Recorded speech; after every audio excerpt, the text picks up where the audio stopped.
igreja. Certa vez o pastor disse, sabe, é fácil amar Jesus. A questão é que a igreja dele não é fácil de amar. Mas uma vez que Deus a ama, talvez devêssemos amá-la também. Então eu digo a Deus, tudo bem, Senhor. Para mim, essa pessoa é muito difícil.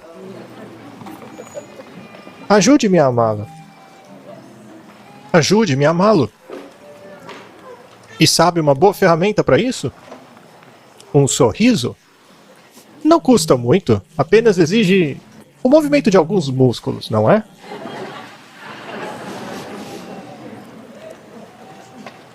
E aí nós temos na igreja aqueles que ficam olhando para os outros. Temos aqueles que querem fazer o que é certo, mas veem que outros não estão fazendo. Estes deveriam chorar entre o pórtico e o altar por todo o mal que é feito em Israel. E tem muito mal sendo feito em Israel. E nós devemos julgar entre o certo e o errado. O que não quer dizer que devemos julgar a pessoa. Esse juízo foi dado a Cristo. Nem mesmo o Pai se assenta na cadeira de juiz. A Bíblia diz claramente que é Jesus que se assenta na cadeira do juízo. E se o próprio Pai não se senta nessa cadeira, então quem sou eu para sentar-me nela? Quem sou eu? Um certo presidente de associação acabou pegando os brincos das mulheres do povo, derreteu-os todos no fogo e com eles fez um bezerro. E aí esse presidente disse à sua congregação, eis os deuses que os redimiram, curvem-se e adorem-os. E aí o seu irmão foi a ele e diz, o que você está fazendo? Não sabe que isso é idolatria? E ele disse, não fui eu que fiz, eu apenas derreti no fogo.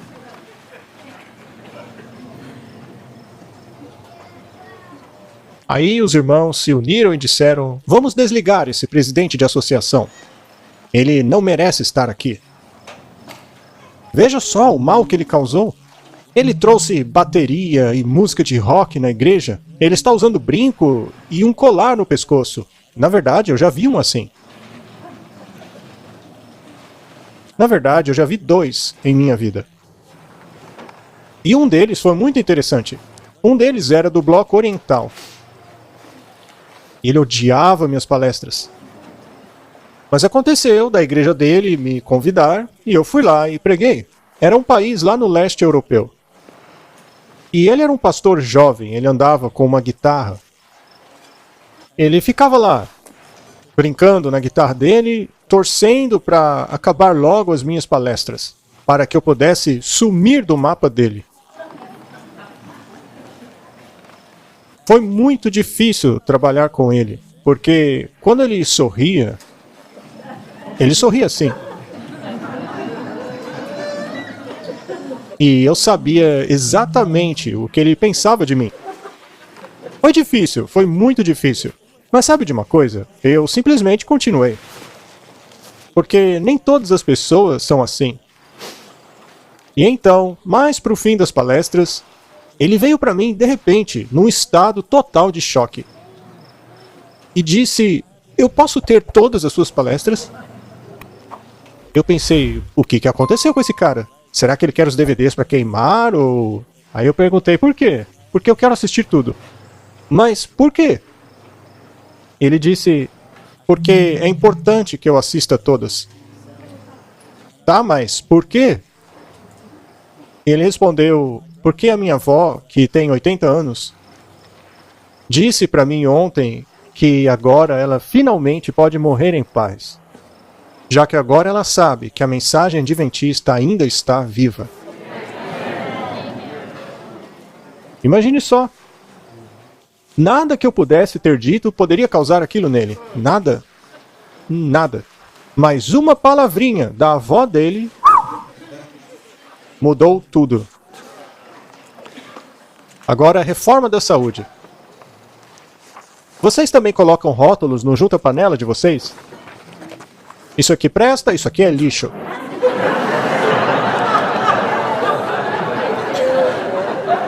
Vocês também têm isso? Vocês se identificam? Eu achava que apenas no meu país acontecia isso.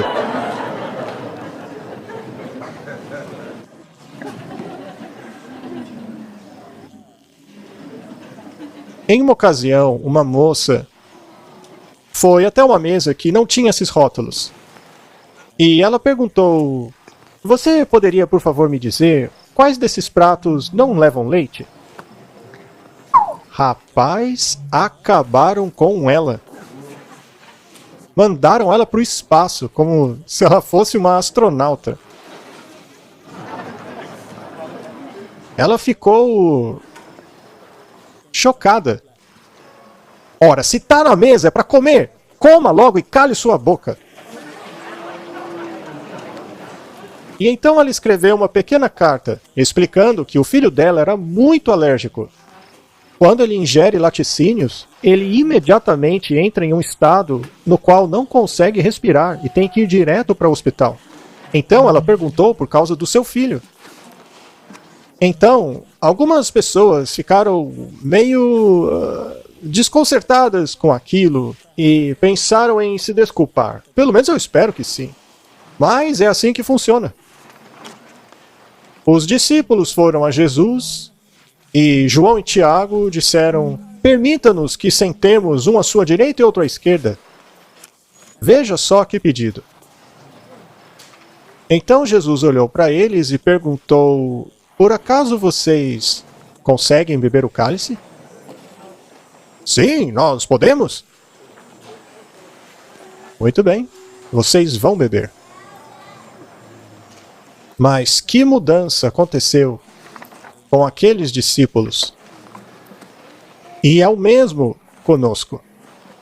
"Sim, nós podemos." E o Senhor disse: "Bebam." Joel, prepare-se para a guerra. Acorde os homens poderosos. Reúna todos os homens aptos para a batalha. Transformem as enxadas de vocês em espadas, suas foices em lanças. Que o fraco diga: "Sou forte." Ajuntem-se, venham, todos vocês pagãos, juntem-se ao redor.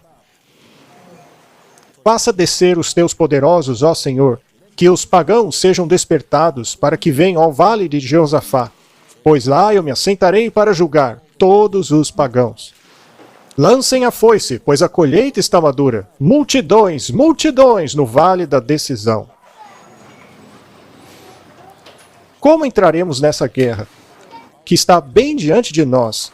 Nós estamos em guerra? Sim. E nós temos uma espada. A minha está caindo aos pedaços, mas tudo bem. Ainda é uma espada. Multidões, multidões no vale da decisão. E meu dever é trazer todos a esta igreja. Algumas vezes é difícil.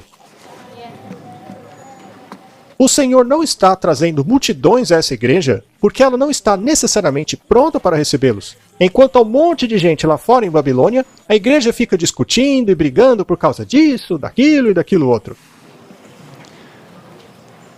O que Deus sente sobre a sua igreja? Quando o anjo revelou a Daniel para lhe dar as profecias mais solenes e importantes já dadas aos homens, nos incumbindo de levá-las a todo o planeta, o anjo disse: "Seja forte." Sim, seja forte.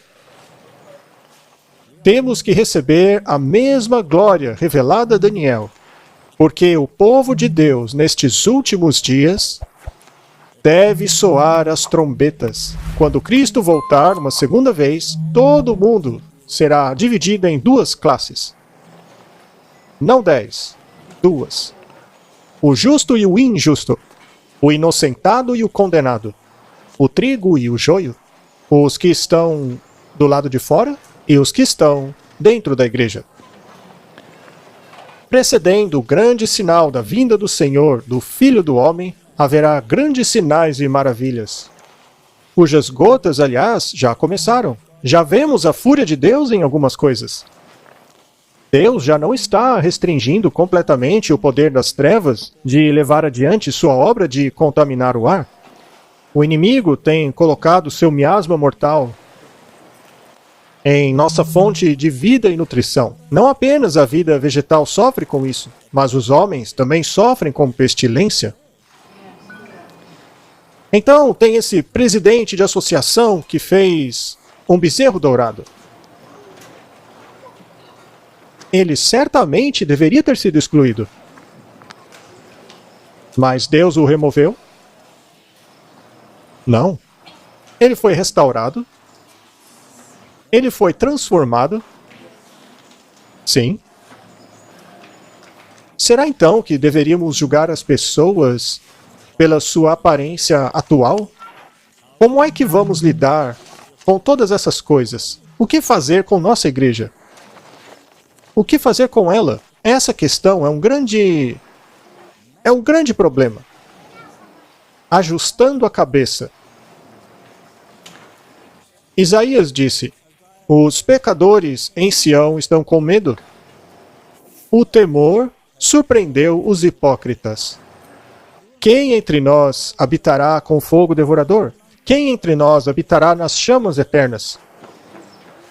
Isso é justamente o oposto do que diz o mundo, não é? Eles dizem, quando você é salvo, você vai para o lugar fresquinho, já os perdidos vão para o lugar quente.